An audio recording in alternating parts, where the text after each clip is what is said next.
Can you share a bit about your background and what drew you to the long-term care field? So first off, I'm a nurse practitioner. I graduated from South Pacific University back in 2003. So I've been doing this for a few years.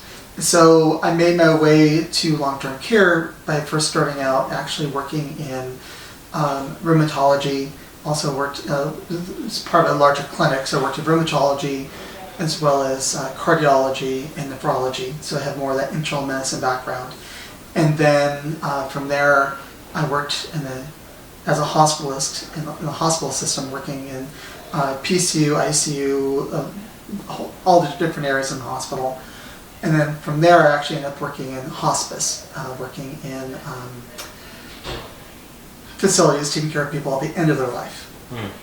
And so my segue has been a little different than many, because I really started out in more of the acute care internal medicine, and then moved into hospice and more dementia care. Yeah, so kind of going from saving lives to just managing symptoms. Yeah, more than that, but it's a good transition because I have all that experience. So I'm recruited because you were in the area in the hospital where you're in ICU, and you kept on seeing that you were having repeat customers, so to speak, and you were having those conversations with the family even before you were a part of hospice, and the hospice organization here locally noticed that you were advocating for these patients, and they said, would you come work for us, because we could really use somebody like you. So I ended up, because if someone's at the end of their life, sometimes you have to make a decision, do you intubate or not intubate, and you do all this stuff knowing that oftentimes people most of the time don't make it. You just make the end of their life pretty tough for everyone. So hospice is a great segue. Yeah. And so then you started working more with folks that were... But it's good for these folks here because I can manage their heart failure and their COPD and all the other issues that they have, because they come with multiple issues on top of their dementia. Yeah. They don't just come as a dementia patient, they come with all the other issues that come along with it. So. What is one piece of advice you would give families looking into long-term care for the first time? That's a tough one. I think the hardest part is, I think as a society we don't deal with end-of-life care. I think we're sheltered from a lot of it because people pass away in the hospital, or they pass away in the facility. They don't pass away at home anymore. And so the average person doesn't get much experience firsthand with their loved ones passing away like we did 100 years ago. And so people have to realize that when people enter a memory care unit, especially memory care unit, not so much assisted living or independent living, that this is likely their last stop. And on average, some people arrive in the memory care unit and only live, sometimes a month, and sometimes they live, 4 or 5 years. But I think the average comes out to be more like that 6 month to 2 year range. And then people have to come realizing that, providers, and the staff at the facility are going to be talking to them about end-of-life care. And oftentimes it's not the dementia that they pass away from, it's all the medical issues too. So. What's something about you that people might be surprised to learn? I don't know. Probably the sports I enjoy. It's more the outdoors.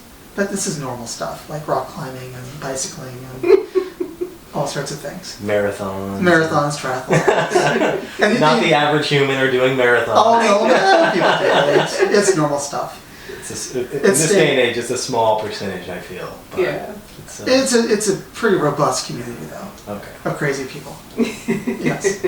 Nice. And then, where did you come up with the idea of Mason and Misiuk podcast? Obviously, there was a desire there. You kind of pursued it more maybe than I did, so it's tough. People end up doing a lot of education, and there's no good information in one place to go to figure out this stuff. Everyone's kind of, families come into it not knowing what to expect. And there's nowhere to send anybody. No. There's no good websites or other videos. Yeah, absolutely. And the providers out in the community, when I worked as a provider in the community, too, we don't know what to do with them. We don't know what memory care is or assisted living care. So you go see your doctor, and oftentimes, especially family practice or even neurology, they don't have that firsthand experience working with dementia patients. And so people don't always get the information they need, because this is a very specific environment. Yeah.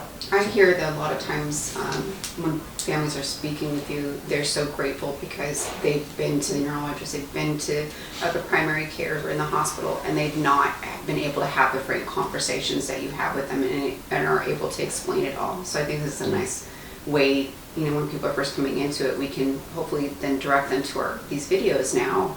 Not that we're not going to still have these conversations with families, but as a resource maybe for the family's family.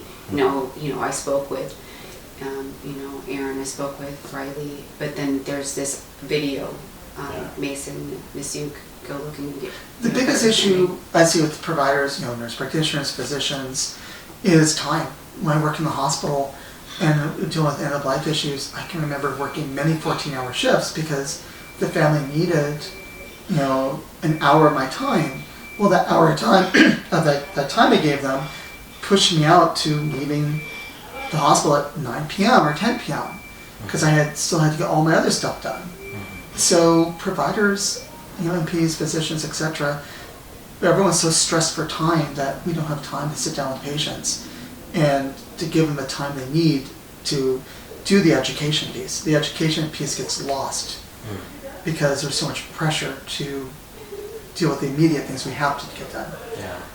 So just another resource that families and people have to And be there's- educated. and there's a huge- desire to be educated these days. Yeah. So. And there's so much not so much even misinformation. There's too much. It's like also when it comes to medications. Everyone there's guidelines we're supposed to follow, but the guidelines don't fit your aggressive dementia patient. So a lot of the medications we use don't work very well because of the state they're in, and I think a lot of people, families are suffering, and patients are suffering because of that. So. Last question. What topic are you excited to dive into in the podcast? For me, it's more the medical aspect and the medications. Awesome. And so for me, it's difficult to keep it at a lower level. So I'll be working hard to describe things in a way that makes more sense versus all the neurotransmitters and the fun stuff. Yeah. Awesome. Well, thank you.